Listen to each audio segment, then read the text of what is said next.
A gente sabe que, principalmente no início do casamento, existem muitas briguinhas bobas, né? Às vezes porque um deixou uma toalha jogada, né? Outro deixou uma roupa jogada no banheiro. Então, existem essas briguinhas e eles não entendem, né? Os casais ali novinhos acabam não entendendo. E é muito importante, né? Trazer esse autoconhecimento para a vida do casal, por exemplo, para que, olha, ele deixa jogado, porque para ele não faz sentido pegar, né? E a outra pessoa, às vezes, muito organizada, se incomoda. Então, é trazer o perfil de cada um e começar a trabalhar para que os dois se entendam. Então, olha, isso não te incomoda, mas me incomoda, né? O que a gente pode fazer, né? Como que a gente pode trabalhar para poder ir ajustando aí e evitar brigas. Pra pessoa entender que não, a pessoa não faz aquilo de birra, né? Não é de propósito. Não, olha, a pessoa tá fazendo aquilo só pra me irritar. Tá fazendo só porque ela quer me ver irritada, né? Mas não é, porque às vezes, como tu falou, não faz sentido. Tem aquelas situações que a pessoa fala assim, poxa, ela tá vendo que eu tô precisando de ajuda e não me ajuda.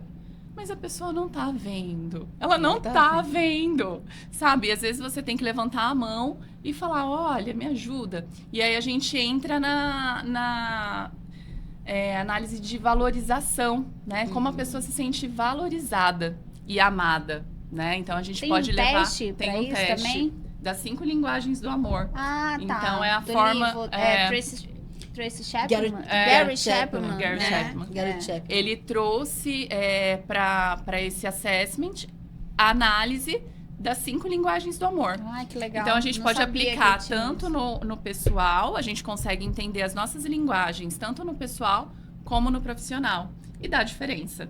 Dá diferença. É mesmo? Olha só. É porque, por exemplo, você pode estar pegando todos os colaboradores ou todo mundo da sua casa e você achando que as pessoas vão se sentir valorizada, sendo presenteada. E, na verdade, ela só quer um tempo de qualidade. Sim. Ela só quer, às vezes, um ouvir, né, de uma coisa que não é dita. Então, isso é muito legal. Né? Isso é muito legal, porque cada pessoa vai ser diferente da outra, né? Então, o jeito que você trata um filho não é o mesmo jeito que você trata o outro. E aí, você precisa compreender a necessidade de cada um. Senão aquele que é tratado, mas eu faço igual para todo mundo. Só que não adianta porque a pessoa que não tem aquele valor da linguagem que você vai entregando, ela não vai se sentir valorizada e não vai se sentir amado, né? Não, e o pior é que aí ele pode se sentir preterido em relação ao outro filho, né? Exatamente. Por que para ele faz assim, né? E para mim não. E quando a gente fala dessa linguagem de valorização, a gente costuma fazer o que a nossa linguagem. Então, se eu gosto, se para mim a minha linguagem é palavras de afirmação, eu vou tender a falar palavras de afirmação para todo mundo que está ao meu redor. Só que é isso, né? Só que isso me Às impacta vezes, e não o outro, né? Para você não faz sentido nenhum ouvir que você fez um bom trabalho ou que você tá muito bonita ou assim, é legal, mas eu preferia que ele sentasse comigo e olhasse no meu olho a hora que eu estivesse conversando, do que ficasse falando que, né, eu fiz um bom trabalho ou... Enfim, então é muito importante a gente entender essas linguagens ao lidar com as outras pessoas, né? Mas tu sabes que isso também é um valor que vai mudando. Eu acho que assim, com o tempo... eu me lembro que eu gostava muito assim de ganhar presente. Eu adorava ganhar presente. Quando eu fazia meu aniversário, eu já fazia pensando assim, que eu vou ganhar um monte de presente. E hoje em dia é uma coisa que eu já não dou tanto valor. A gente, com a maturidade, a gente vai mudando muito a personalidade, os valores. Eu acho que a pandemia mudou muito também os valores que a gente tinha, né? Então, você percebe que, assim... Você percebe, acompanhando as pessoas, como elas vão mudando esses valores ao longo do tempo? Sim, sim. A gente fala que comportamento não é algo engessado, né? O comportamento, a partir do momento que a gente entende qual é o nosso comportamento e a gente entende que não está se encaixando para o que a gente gostaria, a gente consegue mudar. Então, é possível mudar. E assim, pode ser que num momento eu queira ganhar presente, mas pode ser que no outro momento seja mais legal eu receber um elogio. não é nada engessado, né? Então, a gente vai mudando, sim, ao longo do tempo. Essa era a minha pergunta. Se é realmente possível mudar comportamento. Porque eu acho que mudar comportamento é um grande desafio. É doloroso. Eu falo, gente, é muito doloroso buscar o autoconhecimento.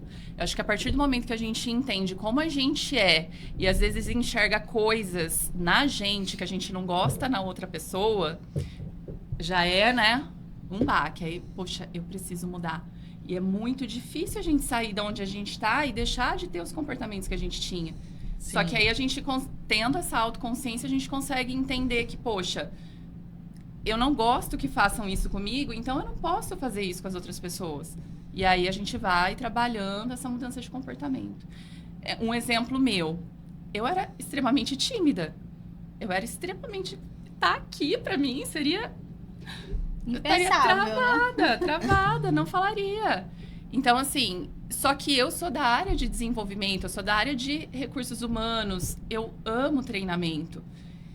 E eu falava, como que eu vou ter vergonha de falar na frente das pessoas? Isso antes do meu autoconhecimento, hein? Antes de eu entender qual era o meu perfil.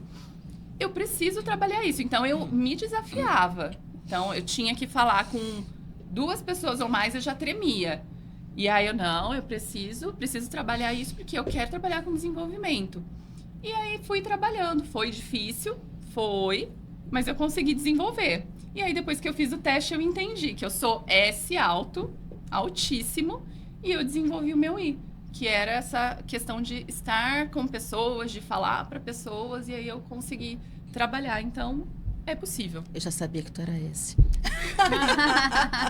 Só o tom de voz, a forma de falar, né? Assim, o I, ele adora desafiar os S's. Uma coisa que para mim foi muito importante é porque, assim, o Auto I, ele também, que é muito interativo, muito comunicativo, ele também é muito impulsivo. Uhum. Então, ele muitas vezes também acaba atropelando, meio que nem um D, só que não é por uma questão de resultado, é por uma questão de interatividade. E eu tinha uma dificuldade muito grande de ouvir as pessoas. E quando eu me vi, assim, quando eu me enxerguei, né, com essa dificuldade, mas com a necessidade de ouvir, eu comecei a fazer um trabalho interno. E no começo era um sofrimento, parecia assim que estava me engasgando, entendeu? Para eu não poder falar. Uhum. E aí eu fiz ancoragens, né, comportamentais, para eu mudar esse comportamento. E hoje em dia eu não sofro mais quando uma pessoa tem que terminar o que ela está falando. Mas eu sofria. Porque é complicado, assim, na tua profissão, uma psiquiatra que não consegue escutar, né? E quer sugerir, né? Porque você já tem tudo pronto na sua cabeça e é tudo muito fácil, né? E a gente tem aquele pensamento acelerado. Às vezes tu não consegue deixar a pessoa terminar de falar, porque tu quer concluir a fala, tu já sabe o que ela vai falar. Não, e o entendeu? TDAH piora tudo. Ainda tem mais isso. essa. Porque além de eu ser auto, eu também sou TDAH. Então, você já sabe que a pessoa... E outra coisa é a raiva que tá gente lenta. Gente lenta dá uma raiva. Não dá, amiga. Gente lenta dá uma raiva. Olha o fruto do espírito, irmãs. Pois é, isso que nos salva. Amém. Fruto do espírito. Mas dá vontade de dar na Eu cara sei, primeiro. é verdade. E aí, O Senhor conhece nosso coração. o Senhor conhece nosso coração.